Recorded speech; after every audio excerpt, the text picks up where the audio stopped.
Assalomu alaykum. Hurmatli obunachilar. 10X mashinasiga metan qo'yib bo'lmaydi degan tushunchalar bor. Ham bir xil odamlarda bemalol qo'ysa bo'ladi. Faqat zapchastlarni oldi zapchastlar bilan qo'ysa hech qanaqa turbinaga zarar bermaydi. Yurishlari ham mo'shni bo'ladi. Siltashlar ham bo'lmaydi. 10X mashinasiga metan uстановка qilib berdik. Hozir haydab test drive qilib ko'rdilar aka. Klientimiz mana bu yoqda mexanika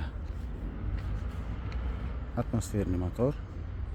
Bunga ham metan uстановка qilib berdik. Bunga ham metan uстановка qilib berdik. Bunga ham metan uстановка qilib berdik.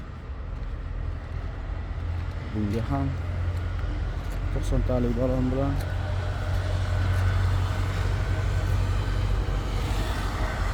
hammasi tayyor. 8 ta bitta bazani ichida 8 ta mashinaga shu uстановка qilib berdik. Ishlarni chiroyli qilib haydab hammasini tekshirib ko'rdilar. Kimda 10X bo'lsa, metan qo'shishga kelayotgan bo'lsa, bemalol murojaat qila bo'ladi. Ideal qilib uстановка qilib beramiz. Haydab tekshirib ko'ra oladilar. Hech qanaqa muammo bo'lmaydi. 1 yil garantiyasi bor.